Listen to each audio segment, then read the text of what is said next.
E nós em geografia vamos falar sobre a exploração dos recursos naturais, lá na página 288, módulo 4.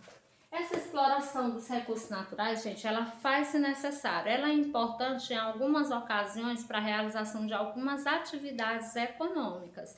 Até porque nós precisamos dos recursos naturais, nós precisamos da natureza. Porém, essa exploração ela deve ocorrer de forma responsável, ou seja, não sendo feita para que futuramente a gente não corra o risco de não ter nenhum recurso natural a nosso favor e a favor da própria natureza. Então, é por conta disso. A exploração de recursos naturais ela é importante para o desenvolvimento de algumas atividades econômicas realizadas pelo ser humano. No entanto, gente, problemas ambientais graves podem ocorrer quando essa exploração é feita de maneira inadequada. Quando ela é feita de forma inadequada, o que acontece? O solo ele pode ser prejudicado, o meio ambiente em si também pode ser prejudicado. E nós vamos falar aqui de algumas coisas que causam, de algumas coisas que através dessa exploração ela causa problemas para o meio ambiente. Uma delas é o desmatamento e as queimadas. Desmatamento e queimadas é realizado com diversas finalidades. Para que são realizados esse desmatamento? Porque as pessoas desmatam, porque as pessoas queimam. Então, eles são realizados para a exploração de madeira, plantio de lavouras, o preparo do terreno para o plantio das lavouras e formação de pastagens para a questão do alimento dos animais, é o caso do gado. É proibido no Brasil, então tanto o desmatamento quanto as queimadas é o que? Proibido no Brasil, isso é proibido. A erosão, e agora nós vamos falar sobre a erosão. A erosão ela é causada também, o desmatamento e as queimadas, eles causam erosão. O que é erosão? Gente, a erosão são crateras feitas no solo, ou seja, o que é cratera? São buracos feitos no solo. E quando em algum espaço do solo acontece essa questão da erosão, quanto mais, vamos imaginar que tem um buraco no solo, quanto mais aquele solo é explorado, mais vai aumentar aquela cratera ali no solo. Então, por isso, cuidado no momento de explorar os recursos naturais. A erosão, ela tanto pode ser causada por agentes naturais, que é da natureza, como também por nós, pessoas.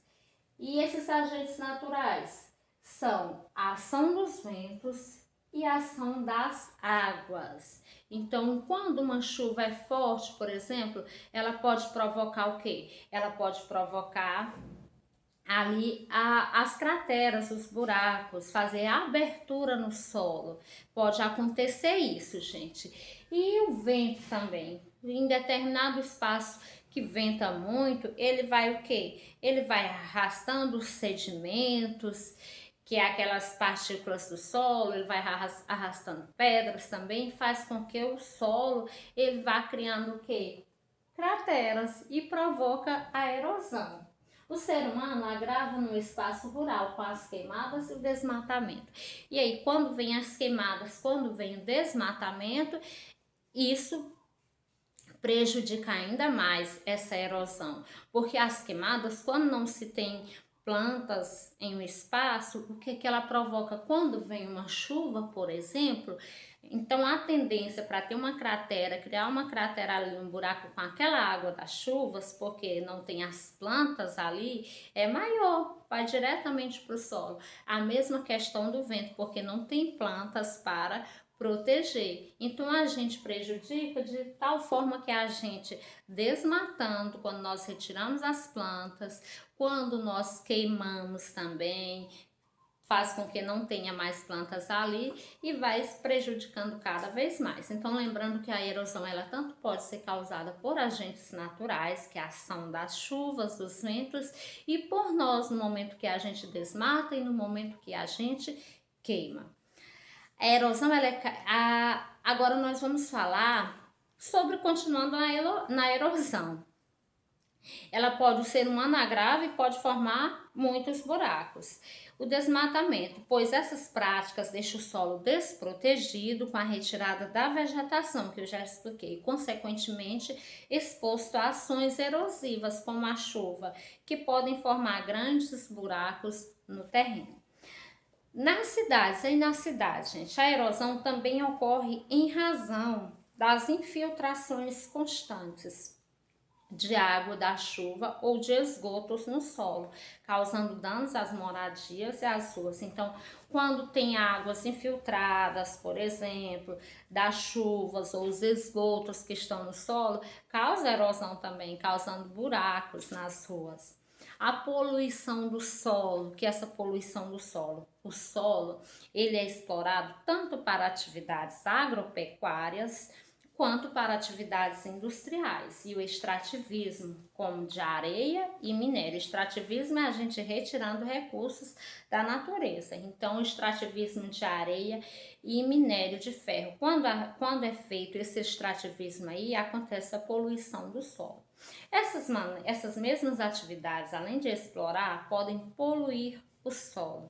Esse tipo de poluição ocorre com a contaminação por agrotóxicos, resíduos industriais. E aí tem uma área de descarte de resíduos sólidos, que é lixo, gente, a céu aberto, que provoca a poluição do solo. Geralmente animais como baratas e ratos são atraídos por esses resíduos e podem também transmitir doenças. Então, além da poluição do solo, são atraídos esses tipos de animais que podem transmitir doenças. A poluição dos solos também ocorre com sua contaminação pela disposição irregular de resíduos em lixões a céu aberto.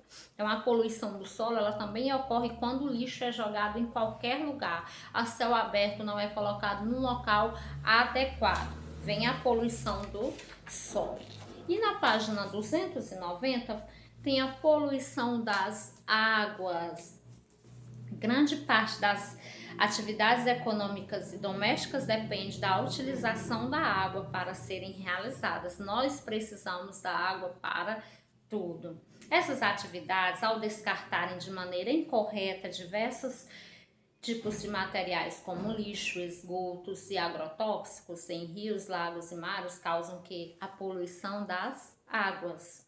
Portanto, as atividades industriais, agrícolas e pecuárias têm grande participação como poluidores da água do planeta, assim como o esgoto doméstico, que muitas vezes é depositado diretamente nos cursos da água. Então, muitos esgotos, gente, eles são depositados diretamente nos cursos das águas, diretamente no rio, por exemplo, e a água acaba sendo poluída. Nós já vimos que nós temos grande quantidade de água no planeta, porém essa água está nos mares e nas geleiras, por exemplo. Nos mares e oceanos é a água salgada, a qual não é apropriada para o consumo.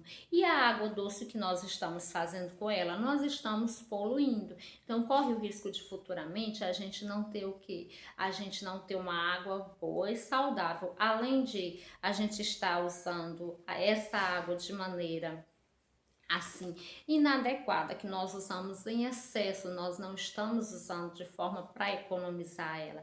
Além de ter tudo isso, ainda tem a questão do cuidado, que nós não temos com a água. Muitas pessoas acabam poluindo a água e aí acontece essa questão da poluição das águas e gera futuramente problemas para a gente. Futuramente nós podemos não mais ter água. Imagina a gente não ter mais água, já que nós precisamos da água para tudo. As indústrias precisam de água para realizar suas atividades lá também. Então, se uma indústria não tem água e a gente gosta tanto dos produtos que as indústrias fazem, corre o risco de futuramente a gente não ter os produtos que nós tanto gostamos, não é mesmo? Então, por isso a importância de nós cuidarmos do meio ambiente, não polui as águas, não polui o solo. Cada um desses que são poluídos são prejudiciais e são prejudiciais, além de serem prejudiciais para os animais, os seres vivos que ali estão, são prejudiciais para nós. Então é fácil e necessário que nós tenhamos esse cuidado, que a gente reflita sobre a questão de cuidado com a poluição do meio ambiente, de cuidado com a poluição da água, a questão dos desmatamentos, das queimadas. Tudo isso faz com que no futuro a gente seja prejudicado pela nossa própria ação. Finalizamos aqui nossa aula de geografia e até a próxima aula, aula de sexta-feira, amores. Beijos, fiquem com Deus.